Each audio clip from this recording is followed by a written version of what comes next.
వేదిక టీవీ ప్రేక్షకులకు స్వాగతం. వేదిక టీవీ చేపట్టిన సర్వేలో భాగంగా ఈరోజు జన్వాడ గ్రామము శంకరపల్లి మండలానికి రావడం జరిగింది. ఇక్కడ ఉన్నటువంటి ప్రజలకి రేవంత్ రెడ్డి గారి పాలనపై వారి అభిప్రాయం తెలుసుకునే ప్రయత్నం నమస్తే సార్, మీ పేరు సార్? దుర్గేష్. ఏం చేస్తుంటారు సార్? సంపాదన చేస్తాం. రేవంత్ రెడ్డి గారి పాలనపై మీ అభిప్రాయం ఏంటి సార్?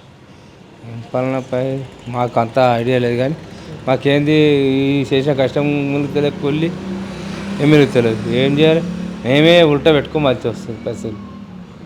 రైతు బంధు ఏం మిగులుతుంది చెప్పు? రైతు బంధు వేస్తాడు చెప్పి అది విషయం, అంతేగాని ఇంకేం లేదు. దాని మీద మాకు అభ్యంతరం అయితే ఏం లేదు, కానీ మంచిగా చేస్తున్నాం పనులు. మరి గతంలో కేసీఆర్ గారి పాలన ఎలా ఉంటుంది సార్? ఇక అన్నీ చేస్తాడు, పోయింది అయిపోయా, కాకెత్తిపోయింది అయిపోయింది. ఇప్పుడు జరిగేది విషయం చెప్తున్నా అంతే. అంతే. ఇప్పుడు ఆ కంచెల ప్లాట్లు ఇచ్చారు కొత్తగా వేస్ట్గా, మందిది దోసుకొని. అవి కూడా మా తమలో ఒక 2 ప్లాట్లు రావాలి. గవర్నమెంట్ సబితం ఇచ్చిన ప్లాట్లు మా తమలో ఒక 2 రాలు. నాకు వచ్చిందని చెప్తా. వెళ్ళారు దొంగలు మధ్యలో కూడి అమ్ముకోరు. నాకే చెప్తాను నేను కుల్ల ఎవరికైనా నాకు ఇంకో చెప్పు. రైతున పని నేను చెంపగారంగా మేము కష్టం చేస్తాము. మాకే మీరు ఇంత చూడకూడట్లే చెప్పు. నాకు ప్రాబ్లం కాదు కదా, రైతుల ప్రాబ్లం అందరూ అదే ఉంది కదా. ఇప్పుడు ఈ వర్షాలు వచ్చి పెద్ద కష్టం అయిపోయి మాకు. మళ్ళీ సాంబార్ మొత్తం చేను మొత్తం నష్టం అయిపోయింది. ఏం చెప్తా చెప్పు. మా బాధలు అర్థం చేసుకుంటున్నామో ఆయనకు తెలుస్తుంది. మా బాధలు చెప్పురు ఆయనకు. కుల్ల చెప్తున్నా, మా బాధలు ఏమో చెప్పురు ఆయన. మేము ఇంత కష్టపడతాం, ఇంత చేస్తాం, కానీ ఇంత ఎదురుతున్నాం. మాకే పెడతలేవు వీడు. చూడు ఇప్పుడు డిఎఫ్కు 550 రూపాయలు, ఈడిఎఫ్కు. సరే మంచి ఓకే రైట్. నమస్తే సార్, చెప్పండి. మీ పేరు సార్? రాజు. ఏం చేస్తుంటారు సార్? టైలరింగ్ చేస్తాను. రేవంత్ రెడ్డి గారి పాలనపై మీ అభిప్రాయం ఏంటి సార్? పాలన అంటే పర్వాలేదు, కానీ అన్ని హామీలు అనేది జరుగుతలేవు. ఇప్పుడు ఇందిరమ్మ ఇల్లు ఉన్నారు, ఏది లేదు. మేము ఇప్పటికీ 3-4 సార్లు పెట్టినాం, దాని గురించి అయితే ఏం లేదు. ఎవరు వచ్చినా వాళ్ళే చూసుకుంటారు. ఇవాళ రేపు కేసీఆర్ ఎవరు వచ్చినా వాళ్ళే, కానీ మధ్యతరగతిలో మాత్రం ఏమీ లేదు. ఏది అదే జరుగుతుంది. మరి గతంలో కేసీఆర్ గారి పాలన ఎలా ఉంటుంది సార్? కేసీఆర్ పాలన ఏమున్నాయి కదా, వాడు పాలనపై ఉన్నాయి. వాడు అన్నీ చేసుకున్నాడు, వాళ్ళు చూసుకున్నాడు. బయట వాళ్ళకైతే ఏం లేదు. కేసీఆర్ అప్పుడు కూడా ఇల్లు కావాలి అది అని పెట్టినాం మేము. మొత్తం ఇప్పుడు మొన్న అయితే మొత్తం మా ఇల్లే కూలిపోయింది. మళ్ళీ ఓన్గా ఇప్పుడు బయట బ్యాంకు లోన్ తెచ్చుకో కట్టుకోవడం జరిగింది. మరి అభివృద్ధి ఏ విధంగా ఉందంటారు సార్ రాష్ట్రంలో? అభివృద్ధి ఏమన్నా ఏం లేదు, కట్టే ఎక్కడ చేసిన కొంగడికి అక్కడనే ఉంది. Thank you sir. నమస్తే సార్. నమస్తే, మా పేరు శ్రీరాము, మాది జన్వాడ, మా విలేజ్. అయితే బాగానే ఉండే రేవంత్ రెడ్డి పాలన వచ్చిన సంది అన్నీ ఇచ్చిన హామీలు ఇస్తా అన్నాడు, కానీ ఇంతవరకు ఇవ్వలేడు. కేసీఆర్ పాలన బాగానే ఉండే, అన్నీ బాగానే ఉన్నాయి. కేసీఆర్ కిట్టులు అన్నీ బాగానే ఇచ్చిన ఉండే, కానీ ఇంతవరకు ఏమీ ఆడపిల్లలకు 2500 ఇస్తా అని చెప్పేసిండు. ఫ్రీ బస్ ఒకటి పెట్టేసిండు, ఒక గ్యాస్ ఒకటి, ఆ సిలిండర్ వేసిండు. కరెంట్ బిల్లు ఇటు కొందరికి వస్తున్నాయి, కొందరికి వస్తలేవు. అదొకటి ఉంది. మళ్ళీ మాది ఒక ఊరు ముందు గ్రామ పంచాయతీ కొనసాగుతుండే, ఇప్పుడు మళ్ళీ మున్సిపల్ వేసిండు. దాని గురించి మేము ఎంతో ఓట్లాడుతున్నాము. అయితే మాకు గ్రామ పంచాయతీ కొనసాగించాలి, మాకు మున్సిపల్ ఏమీ అవకాశాలు మంచిగా లేవు. మరి గతంలో కేసీఆర్ గారి పాలన ఎలా ఉంటుంది సార్? కేసీఆర్ ఉన్నప్పుడు బాగానే ఉండే, మాకు అన్నీ కేసీఆర్ కిట్ కానీ, కళ్యాణ లక్ష్యం కానీ అన్నీ మాకు పాలన ఉన్నప్పుడు బాగానే వచ్చినాయి. కానీ ఇప్పుడు రేవంత్ రెడ్డి పాలనలో మాకు ఒకటి గ్యాస్ ఒకటి ఇట అవుతుంది అంతే. గ్యాస్ ఒకటి వస్తుంది, ఒకటి ఫ్రీ బస్ ఒకటి లేడీస్ వాడుతారు అంతే. కరెంట్ ఒకటి వస్తుంది, కరెంట్ ఒకటి అంతే. మహిళకు 2500 ఇస్తా అన్నాడు ఒక మహిళకు, ఆ మహిళకు రాలేదు ఇంతవరకు. Okay, thank you sir. Okay. నమస్తే సార్. నమస్తే అండి. మీ పేరు సార్? గోపాల్. ఏం చేస్తుంటారు సార్? బిజినెస్ చేస్తాను. రేవంత్ రెడ్డి గారి పాలనపై మీ అభిప్రాయం ఏంటి సార్? ఇంకా ఇప్పటిదాకా చెప్పిండు కానీ ఏం చేయట్లేదు కదా. ఇంకా సంక్రాంతి తర్వాత ఇస్తా అంటుండు, ఇస్తే ఇచ్చినట్టు ఉంటుంది కదా. ఇప్పటి వరకు అయితే రాలేదేమి. అది ఇస్తాం ఇది ఇస్తాం అంటారు, ఇంకేం రాలేదు మరి ఇప్పటి వరకు అయితే. అదే అదే అంటే ఫ్రీగా ఓ నెల వస్తుంది, ఓ నెల వస్తలేదు. ఒక్కొక్క నెల వస్తుంది, ఒక్కొక్క నెల వస్తలేదు కరెంట్కి. అంటే 200 యూనిట్లు దాటితే రావట్లేదు, 200 వరకు అయితే వస్తుంది. గ్యాస్ వస్తుంది, సబ్సిడీ వస్తుంది. సంక్రాంతి తర్వాత మిగతా పథకాలు ఇస్తే అప్పుడు ఓకే అని చెప్పొచ్చు. పర్లేదు, కేసీఆర్ కంటే కొంచెం పర్లేదు అనుకోండి. పేదవాళ్ళని చూస్తూ ఉన్నాడు. గతంలో ఏదో రైతులకు మాత్రమే ఆయన ఏదో ఇచ్చిండు, కానీ మిగతా వాటిలలో ఏం చూడలేదు కేసీఆర్కి. Thank you sir. ఓకే అండి. నమస్తే, మీ పేరు సార్? నా పేరు నాగేష్, ఏం చేస్తుంటారు sir? Auto driver. Revanth Reddy గారి పాలనపై మీ అభిప్రాయం ఏంటి సార్? రేవంత్ రెడ్డి వచ్చినప్పటి నుంచి ఆటోలకు అయితే చాలా ఇబ్బంది ఉంది. ఎక్కడెక్కడ ఫైనాన్స్లు కట్టుకోనికి దానికి ఇబ్బంది ఉంది. మరి ఊళ్ళో ఎవరైనా ఇంటి ఖర్చు గిట్ట వెళ్తలేవు, దానికి వెళ్ళి పబ్లిక్ అంతా రోడ్డు మీద బస్సులోనే పోతాం, ఫ్రీ బస్ జర్నీ ఏం చేస్తుంది. ఈ ఆటోలకు చాలా ఇబ్బంది అయిపోయింది. మరి ఆటోలో ఫైనాన్స్లో తెచ్చుకొని ఫైనాన్స్ కట్టే పరిస్థితి లేకుండా అయిపోయింది. తినడానికి ఇట్లా సరిపోతలేదు. ఆటో తీసుకొని రోడ్డు పైన తిరుగుతున్నాం, కానీ మాకు ఆటోలో సాయంత్రం వరకు రోజు 1000 రూపాయలు సంపాదించేది. రోజు 200, 100, 200, 300 దాంట్లో డీజిల్ పోగా 100 రూపాయలు మిగులుతున్నాయి. దాన్ని తీసుకొని ఫైనాన్స్ కట్టలేకపోతున్నాము. పిల్లలకు స్కూల్కి పంపించలేకపోతున్నాము. ఇంట్లో ఇట తినడానికి దానికి ఇంక చాలా ఇబ్బందికరంగా అయిపోతుంది. మళ్ళీ ఇంకోటి, ఈ ఆటోలు బంద్ అని చెప్పిండు. ఈ ఆటోలు బంద్ అయితే ఇప్పుడు ఫైనాన్స్లకు లక్షలు కట్టాలి. ఆ లక్షలు ఎడికెళ్ళి కడతాం మేము? ఈ ఆటోలు తీసుకొని మళ్ళీ స్క్రాప్లు అమ్మాలన్నా కానీ దీనికి డబ్బులు ఏం రావు. ఎలక్ట్రిసిటీ ఆటోలు తీసుకోవాలని చెప్పిండు.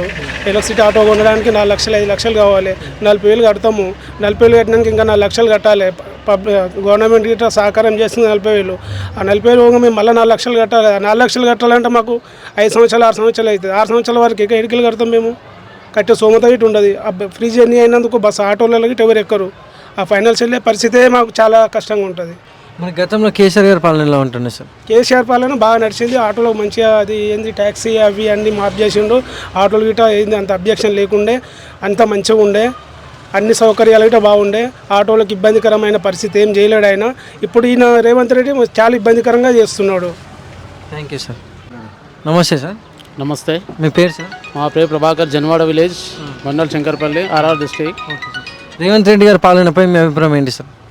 రేవంత్ రెడ్డి పాలన అసలు ఈ ప్రపంచంలో ఇప్పటివరకు మేము ఇన్ని రోజులు అవుతుంది, కానీ ఇప్పటివరకు అసలు ఇలాంటి ప్రభుత్వం ఎప్పుడు కూడా చూడలేదు నేను. కేసీఆర్ ప్రభుత్వం ఉన్నప్పుడు ఆటోలకు ట్యాక్సీ ఫ్రీ చేసిండు, బ్రహ్మాండంగా ఆటోలు నడుపుకొని బ్రహ్మాండంగా బతికినాం. కానీ ఈ రేవంత్ రెడ్డి అంత ప్రభుత్వము ఈయన వచ్చినప్పుడు అసలు మరీ ఘోరమైన పరిస్థితి. ఆటోలలో ఎంతోమంది ఉరిపెట్టుకొని చనిపోయే పరిస్థితి, ఎలాంటి తిండి లేక తిప్పలు లేక ఎన్నో కష్టాలు పడుతున్న ఆటో డ్రైవర్ల పరిస్థితి చాలా ఘోరమైన పరిస్థితి. రేవంత్ రెడ్డి ఇప్పటికైనా కనికరించి ఆటోలను ఒకసారి చూడాలని చెప్పేసి కోరుతున్నాం. మన గతంలో కేసీఆర్ గారి పాలన ఎలా ఉంటుండే సార్? కేసీఆర్ ప్రభుత్వం బ్రహ్మాండమైన ప్రభుత్వం. అది ప్రతి ఒక్కరికి ఎవరికి ఇబ్బంది పెట్టలేడు, ఎవరికి అన్యాయం చేయలేడు, ఎవరికి అందరికీ సస్యశ్యామలంగా అందరం హ్యాపీగా ఉన్నాం రేవంత్ రెడ్డి కేసీఆర్ పాలనలో. రాష్ట్రంలో అభివృద్ధి ఏ విధంగా జరుగుతుంది అంటారు సార్? రాష్ట్రంలో ఇప్పుడు అయితే రేవంత్ రెడ్డి పాలనప్పుడు అయితే కుంటిపడిపోయింది, చాలా ఘోరమైన పరిస్థితి. కేసీఆర్ పాలన అంటే బ్రహ్మాండంగా అసలు ఎక్కడనో వెళ్ళిపోయింది. దేశంలో ప్రపంచంలో నెంబర్ 1 స్థానం అయింది మనది తెలంగాణ ప్రభుత్వం అంటే. కానీ ఇప్పుడు మాత్రం అసలు ఈ ఉన్న గిట్ట సర్వనాశనం చేసి పడేసింది. అసలు ల్యాండ్ రేట్లు లేవు, అసలు ఏం పనులు అవ్వట్లేదు. అసలు మరి ఘోరమైన పరిస్థితి రేవంత్ రెడ్డి పాలనలో. Thank you sir. ఓకే. నమస్తే తాత. నమస్తే. మీ పేరు? నా పేరు మల్లేష. ఏం చేస్తారు తాత? నేనేం చేస్తాను అప్పుడు దాకుంటా.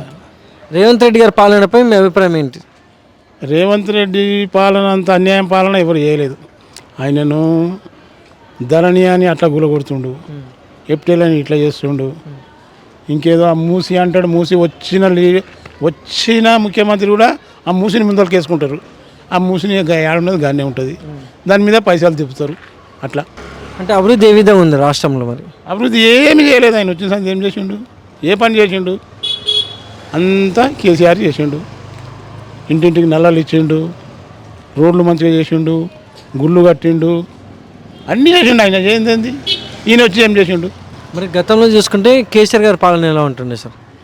అప్పుడు బాగున్నది, ఆయన పాలన బాగున్నది. ఇప్పుడు ఏం లేదు.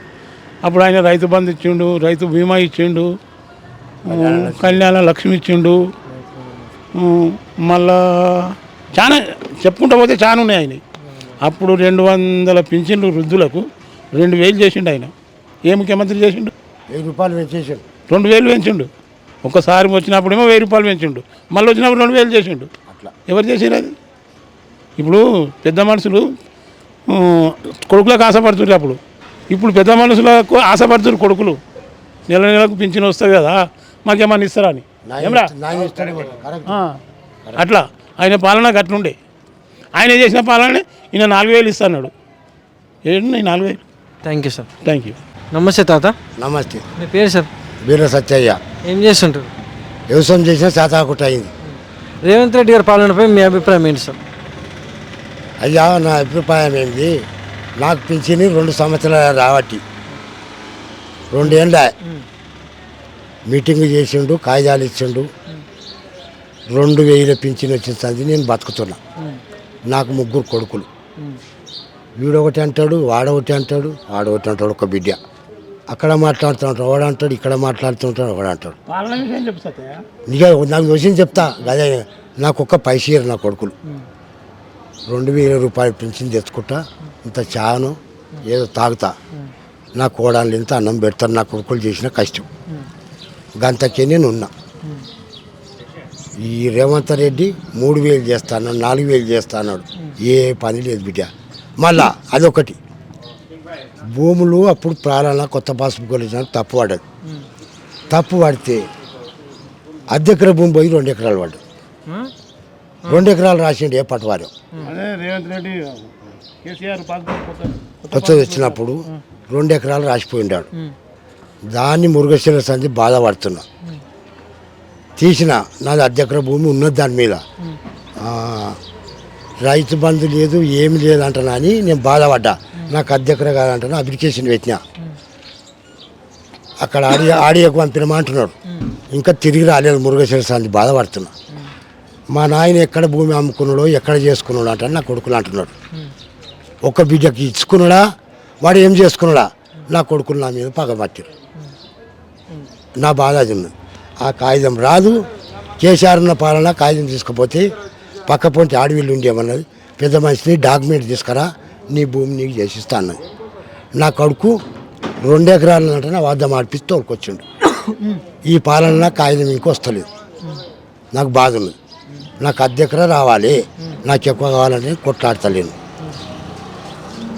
నా కొడుకులు ఏమంటున్నారు, ఇంకా 1/2 ఎకరన్నర ఉన్నది, మా నాయన ఇట్లేం చేస్తున్నాడు అంటాను వాళ్ళు అంటున్నారు.